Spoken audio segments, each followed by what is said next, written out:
What's up? Today, I'm going to show you how I quantize and remaster tracks in Ableton.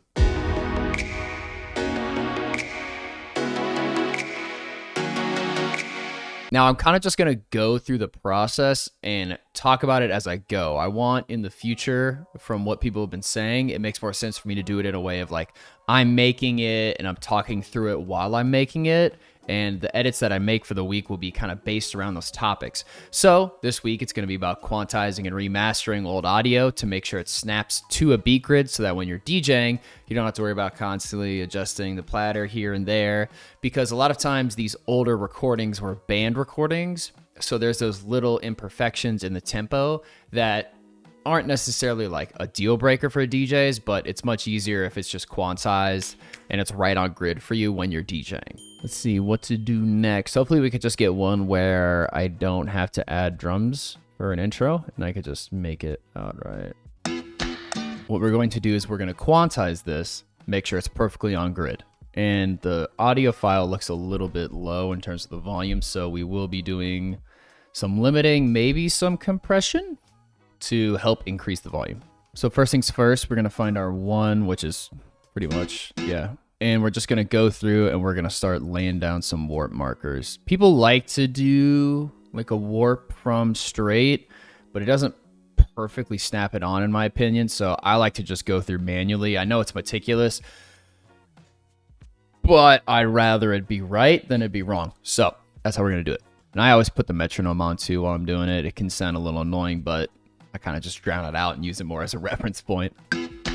Very meticulous, I know, but it's worth it. I promise, I promise, I promise. So anytime you use a quantize edit, make sure you go back, tell that DJ, hey man, thanks for making that because this is a pain in the ass to do. And I totally forgot to actually tell you guys how I put my warp markers down. So what I do is I click on the audio track. And once I click on the audio track, I can either go off of the warp markers that are there labeled for me in Ableton, or you can place your own warp markers by double clicking anywhere on the grid. And you can see me starting to do this on the bottom section of the screen right now. I'm starting to move some sections around a little bit, adjust it, snap it to the grid, make sure it's right on beat. Sounds a little bit off right there. So this is the section where, like, let's say I have a kick and a snare and I kind of get it there, but it sounds like there's a little bit of drifting or it sounds weird or off with the metronome. That's when I go in between those warp markers and start to get more precise, maybe moving some tambourines around a little bit of shifting with percussive elements, just to make sure it's perfectly on grid. Sounds good. Sounds quantized to me. Sounds like it's right on grid. I could definitely use this in the future for sure. But now what we're going to do is we are actually going to increase the volume a little bit. And what I do to measure a lot of that is something, it's a free plugin. It's called Lean, and it is a loudness meter. Now, when it comes to loudness, okay, you might want to watch a separate video on this, but I would look up something called LUFS. It's basically how loud your track is over a period of time. It's a method of measurement. And a lot of the stuff that's on record pools right now is anywhere between -9 to -7. There's some ones where people have really been pushing it to like -6 or -5. They're just trying to get it to sound as loud as possible. I like to shoot for anywhere between -9 to -7 LUFS. The higher you get on this, you might start introducing some distortion, or it might sound a little bit patchy. It sounds a little bit weird if you're pushing it too hard. So I use either 2 limiters, a clipper and a limiter, a maximizer and a limiter, something along those lines to get it to where I want it to be. So I'll play it without the limiter and we'll start to get a good reading on what we're getting here in terms of loudness. So I could definitely push this some more for sure. So I'm going to use my limiter here to increase the gain. And as I'm increasing the gain, you're going to start to see a yellow bar come down. That's when it's hitting the actual 0 dB. It's going to start pushing back and taking off some of that audio frequencies that are pushing above that. I usually never push this past -6. Usually that's when you start to hear a lot of distortion.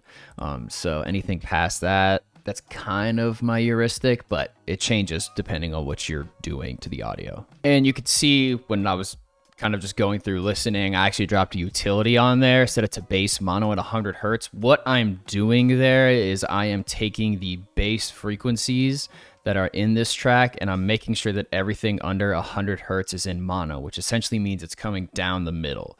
It doesn't really sound like it made much of a difference, but sometimes with older audio, there's just like some weird things that were done. Not necessarily weird.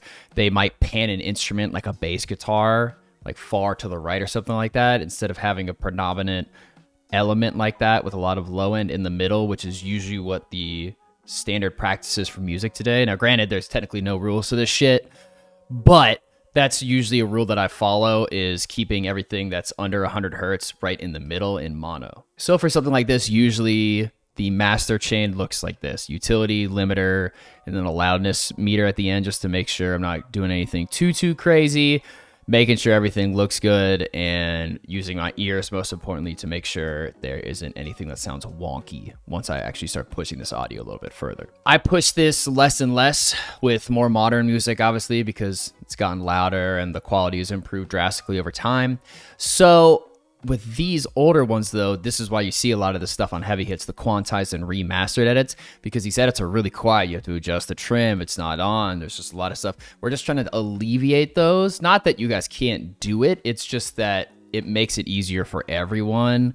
Like, because I would much rather be able to have like an acapella out of Blitzkrieg Bop and then put this over top of it, and everyone thinks I'm a god or something because I was able to do that, because I have these quantized and remastered edits for every single song. But that does it for me today in terms of quantizing and remastering. It is 100% an absolute bitch to do this, but it's definitely worth it. Like I said, in the long run, if you have all of these sorts of edits in your crates, it game changer for me. With that being said, I hope you guys learned something today. If you did, make sure to like, subscribe. That really helps out the channel. We greatly appreciate it. We got a few guests coming on. I have an interview I just did. I don't know if this is coming up before that or after that, but be on the lookout for that, and I will be back very soon.